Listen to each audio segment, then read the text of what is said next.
Kumusta? Gandang hapon po sa inyong lahat mga ka-farmers, mga ka-viewers. Share lang po namin sa inyo ang pag-install ng gapangan sa ating ampalaya. Ito na po ang update sa ating ampalaya mga ka-farmers, mga ka-viewers. Kung saan may mga maliliit na bunga na ating makikita. Kaya nga nilagyan na nila to ng gapangan sa itaas para sinimulan na namin ang pagtambak sa lupa, no? Sa puno ng ating ampalaya. Ayan po mga ka-farmers, tingnan nyo. Nasa itaas na. Okay. So yung ginagamit natin dito sa itaas, ito po ay tie wire.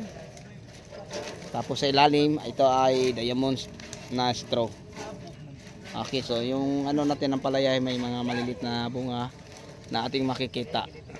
Ayan na po, marami na. So meron po tayong anim dito na nag-install. Tapos yung isa nasa pinakadulo. Yan.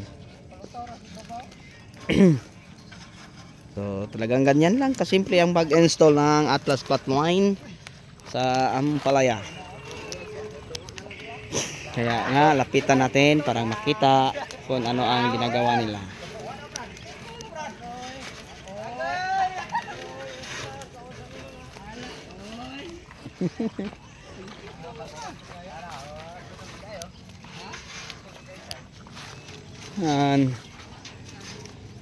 Gumagapang na.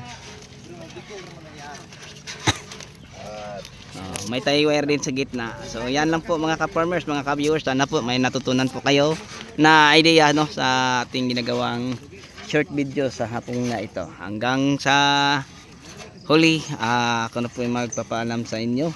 So bago natin ito tatapusin, mega love shout out po sa lahat nating mga viewers, subscribers, share at commentator. So sa inyong lahat, hanggang dito na lang. Sa inyo next vlog. Bye bye.